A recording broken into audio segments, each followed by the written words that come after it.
the library's budget hearing.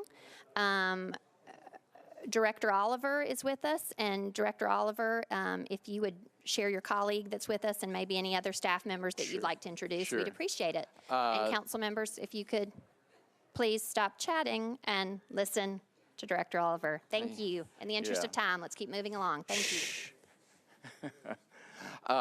Thank you, Council, for having us here today. I'm joined by the Assistant Director for Administrative Services at the Nashville Public Library, Susan Dry.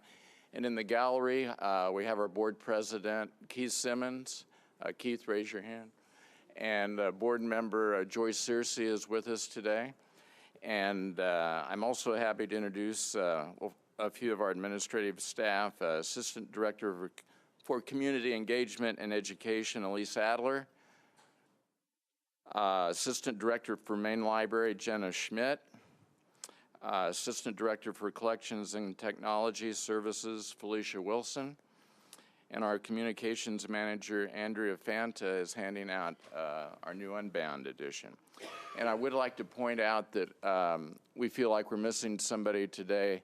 I'm sure everybody is aware that Margaret Ann Robinson passed on recently, and Margaret Ann had been on the board for almost 40 years, much of that time as the board chair.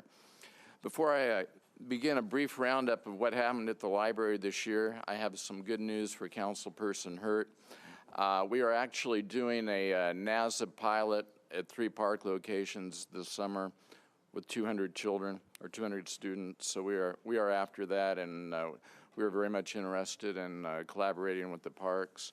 You're receiving Unbound, and Unbound also has quite a bit of information about the Summer Challenge, which is about addressing the reading issues. We're also collaborating with Dr. Joseph on some of the groups looking at grade level reading. So we're with you. The other person I'd like to introduce very quickly is the new president of the Nashville Public Library Foundation, Sean Bacher. Sean, would you stand up? As many of you know, the foundation is an important part of what we do at the library. They provide us almost $2.7 million each year in operating resources. So Sean, thank you for being with us. The library is once again experiencing a very successful year with average monthly circulation in the 420,000 item range, as well as 250 to 300,000 visitors to our 21 locations. And with Metro's support, additional branches are now open on Friday from last year.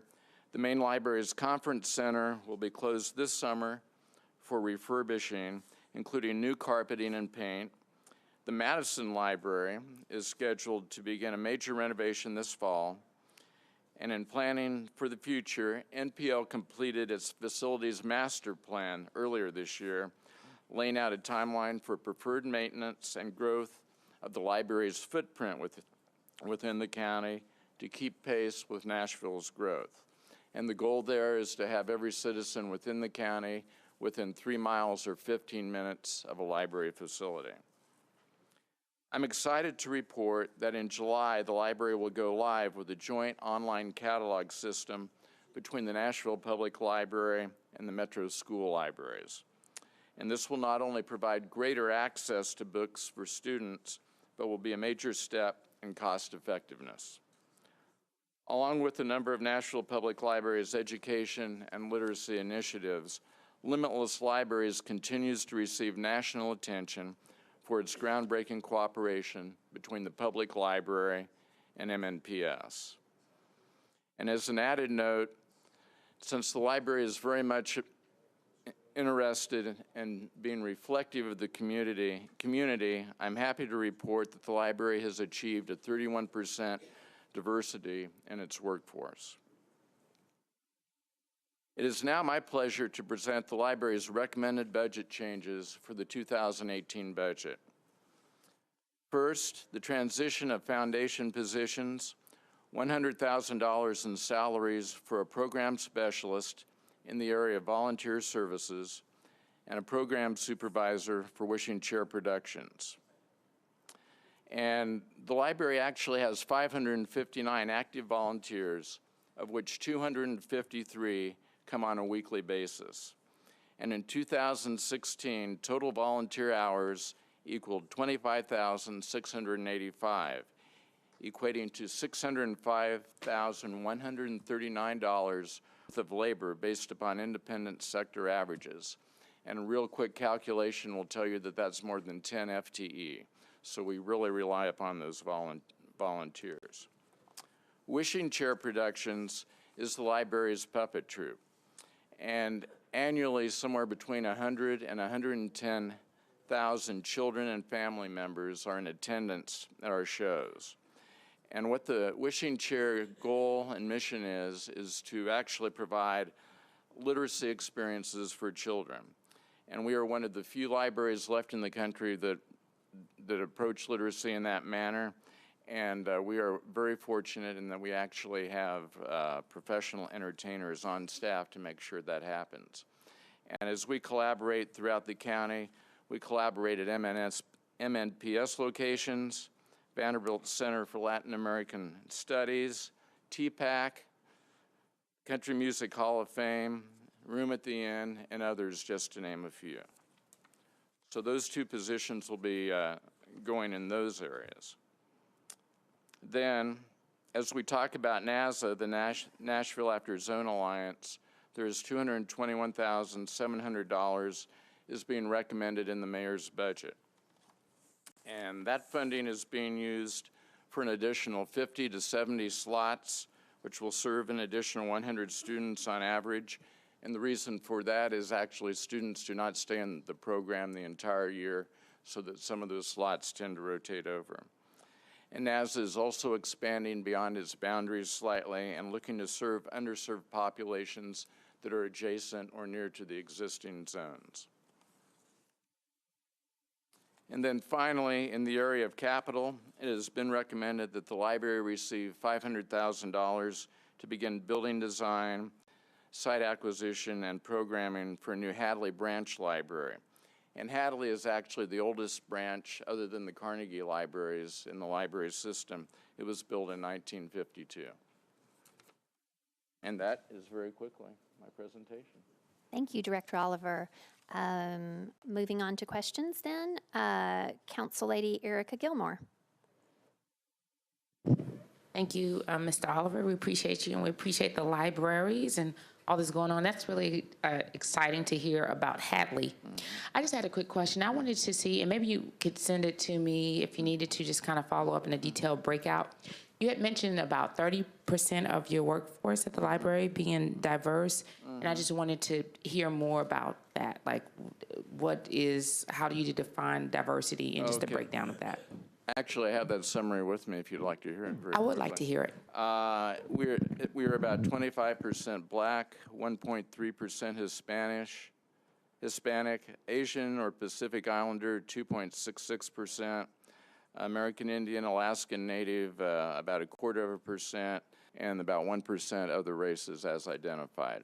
And one of the issues that I think we all have, regardless of where we are in Metro or in life, is that based upon the way most of the surveys are worded, we sometimes are missing different ethnic groups. But we feel like we've made some great progress in that area.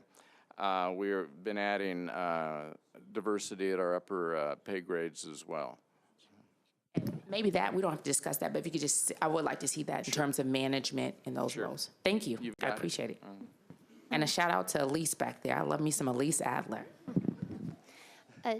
Director Oliver, could you speak to, I know in your budget discussions with the mayor, you spoke to how you were intentionally trying to find Spanish-speaking staff.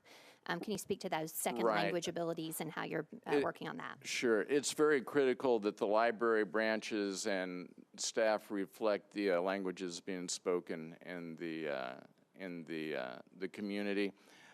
We currently speak 12 different languages on staff, but we're trying to get more frontline staff, and when we advertise for positions, we're specifically asking for a second language. Thank you. I appreciate that. Councilman Jim Schulman. Thank you, Madam Chair, Director. Just a quick question, and I may have missed this when I came in late, but the change in grant funding, The $284,000, it's an adjustment to the grant fund. Right. What is that? Susan, you want to explain that? We're not actually losing grant funding. If it's not appropriated by council by the time we have to submit our budget, we can't submit it. So what happens is we get these grants. Once they're approved by council in the new fiscal year, we add them manually. So it looks like we're decreasing in grants, but we're really not. Okay, I just want to make sure we weren't losing something, so we, okay. That's it, thank you. Thank you, Councilman Schulman. Council Lady Van Rees. Yes, I understand that the Talking Library has now left the Heritage Old Hickory Boulevard in District 8 there in Madison and is now moved into the main library. Is that correct? That's correct. Were there any costs associated with that at all that that are ongoing, or they just kind of transfer what you were spending over there and now spending over there kind of thing, or? Right. The ongoing costs were transferable. We did some renovations at the main library on the 3rd floor and also on the 2nd floor in regards to studio space, and that was a one-time cost. And the space that's in the Madison facility, we've been talking with the clerk's office and really know that they need the space there, so I'm assuming that they will end up moving forward with that. Yes, I haven't looked at that part of the capital improvements, but it'll either push out a wall or do something, right? So that they have a little bit more room. Right. We thought that was a great opportunity there. The Talking Library is now at home with equal access services, which are other services to the disabled. And the volunteers seem very happy downtown now. That's great. How many people I don't know if you know this off the top of your head, but the Talking Library, if you don't use it, you don't know about it. How many folks access that? I can get you that data right off the top of my head. I sure don't know that number. Great. I think it's something that's sort of analog in a digital world, so I'm kind of wanting to kind of learn a little bit more about that.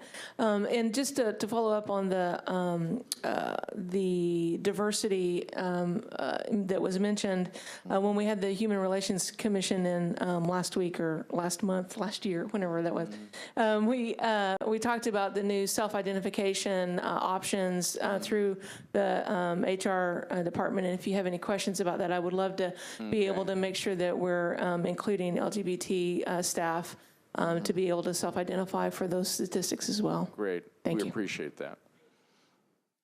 Thank you, Council Lady Van Rees. Council Lady Berkeley Allen. Thank you, Madam Chair, and thank you, Mr. Oliver, for being here. We love the libraries. Couple of questions. I noticed there's a drop in, I guess it's called program revenues, of it's closer to $200,000. Right. Is that the dropping of the library fines? Right. It would be the dropping of the fines and going to a partial non-resident card. And what I mean by partial is that some of the electronic resources we are required to charge non-residents for based upon the contracts. What we're seeing is with the fines is that number has been continuing to drop. And so that number would have been going down anyway. But we really feel like fines are a barrier to access and services. And one of the things that when we were writing our position paper and really getting into the detail on this, we noticed that we had 50,000 people in our database that were inactive cards that had fines or fees on them. We're still going to require people to pay a fee if they do not return items. We'll want to get money for those items, but as far as the fines, we're moving away from that. Okay, so there would still be a fine if you lost a book, but not absolutely. if you were late getting it back. Okay, I have dutifully paid my fines because I felt bad that I had deprived someone else of the use of the book. Right. So, I don't know if there's an easy way to say we have fines, but we don't really mind if you don't ever pay them. And those of us that feel guilty could assuage our guilt by paying them. We can put a collection box out. There you go. Okay, that may do it. Okay, second, what is going on with the property on the old Green Hills Library? Does the library still own that, and are there plans for it? We do not own that, and actually, I understand that there's some litigation involved with the owners of that in the Green Hills Mall, but we are not involved in that. Gotcha. Okay. And then finally, I had a constituent ask if there were any chance that the Richland Library would be undergoing renovation or enlargement anytime soon. I see it in the CIB that the planning committee had recommended it as fund if funds were available. It looks like maybe Hadley Park is in line in front of that one. We had actually submitted it for consideration this year, and we consider it one of our primary needs. Okay. Hadley, Richland Park, Thompson Lane are all right there. So they're all close to the top of the list. Okay, thank you, I appreciate it. Director Oliver, could you share with us or with the council office your position paper on dropping the fines and not charging fee, or rather charging for the card for out of city or out of county? Be happy I'd be to. interested to know your analysis on that. Okay, Councilman Nick Leonardo. Thank you, Chair, and I appreciate you being here, Mr. Oliver. I commend you guys for the puppet truck and the puppet shows. I was raised on that. I have a 6-year-old daughter, and Good. so we go to that all the time. So I do appreciate you guys continuing on with those kinds of programs. I was noticing in the budget that there wasn't any appropriations for necessarily for elections or anything that I saw. And what I'm getting at is that in District 1 at the Bordeaux Library, especially in Metro general elections, you know, it's usually August. It's very, very hot. Right. There was some. It seems like there's always a back and forth about whether or not candidates are allowed to have tents, and so there was some discussion that the library was going to provide those, and I didn't see anything in the budget, and so I didn't know if you were. I'm not aware of that discussion. We work with the Election Commission. At one point, we were thinking about providing tents for a short time, and we didn't feel like that was really working out based upon some activities we saw outside. So that's kind of where we are on it. We weren't planning on going back there, I don't think. But you're not against candidates using tents at the Bordeaux Library, are you? As long as they're within the election rules, it's fine with us. Thank you. Thank you, Councilman Leonardo. Council Lady Karen Johnson. Thank you, Chair Henderson, Director Oliver, your entire staff, and I want to give a shout out to your board chair, Keith Simmons. How are you? And also board member Joyce Searcy. We thank you all, and the entire department. Am I missing anybody? Yeah, the board members here. Okay. All of you all do a tremendous amount of work. Libraries are vitally important to our communities. The work you do is so appreciated.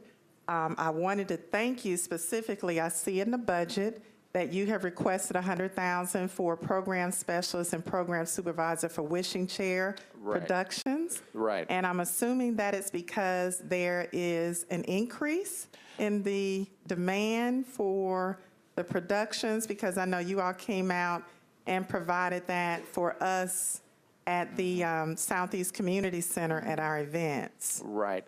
I wish that were the case. What this actually is a shifting of the funding of a position that is currently funded by the foundation over into Metro. Okay. What we are trying to do is ease some of the burden that the foundation budget has. Over the years, they've ended up continuing to support items that we feel like are now core services, and certainly Wishing Chair is a critical and key part of what we do. And so this is just to move one salary from the foundation over into a Metro budget. Well, I support that totally. Like I said, constituents love that the production. We love the puppet truck coming out to the Easter egg event every year. You all have been gracious and very supportive of the community. Also, thank you for including Antioch's needs for an additional branch location in the Antioch area. Also, on the NASA expansion, you know, I have been in communications with you about that. So you're saying you're adding an additional 100 slots for the 221-700? We want to add an additional 50 to 70 slots, and I believe they're about $1,200 per slot, and there are also costs associated with transportation included with that. And have you been working with Dr. Joseph and someone at MNPS to coordinate that? We absolutely are. We're very excited about Dr. Joseph and his new administrative staff, and we continue to work with them. on NASA, grade level reading, and of course limitless libraries. We consider them an important partner, and right now we have great communications with the schools. Well, I really support these additions in the budget because this lines up with our mayor's goals for, and also Dr. Joseph and our board members for MNPS to move the needle on our middle school, outcomes. Right. And so this is very important, and I appreciate your emphasis on that. And with that, I have nothing further, but just to say thank you for all your work. You're very welcome. Thank you. Thank you, Council Lady Johnson. Councilman Brett Withers, you are the final in the queue. Thank you once again for recognizing me, Madam Chair. Director Oliver, I have a couple of just what I hope are really quick questions, but pertain to library services in the East Nashville area. There had been some discussions about what the future plan is for the historic Carnegie East Branch Library, as well as for what is currently the Inglewood Branch Library, and potentially looking for a different site for a larger library. And I just wanted to know if there's a status on where those discussions are. Okay, there's no change on any of those buildings right now, since funding was not included in capital, and we're not really moving on the programming at this point. I will say that we've been visiting with the folks developing the Casey project, and we're very interested in looking at a branch library within that space. If we're able to do that and we're getting into that position, it may change a little bit what the service footprint looks like at the East Branch, but there are no plans to abandon the East Branch, certainly by any means. And then Inglewood is an interesting challenge because it really needs a larger footprint as we go forward, and we're having to determine if we want to stay on that side or look at something adjacent to that area. And I know that the neighborhood is very interested in keeping it pretty close to where it is right now. So as we get into those discussions, we'll certainly include the community. When we were having the community meetings associated with the facilities master plan, there were a number of folks from that area that came out to those meetings, so we certainly heard them. Okay, thank you so much for those updates. Okay, thank you, Councilman Withers. With that, we are only 45 minutes behind schedule, but I thank you, Director Oliver, and your staff. Thank you to everyone from the libraries who are here. Council members, if you have additional questions based on what you've heard here today or subsequent to that, you can get them to me or to Roseanne Hayes so we can compile those, or I'm sure you all always welcome folks to contact you directly. So thank you so much. Thank you.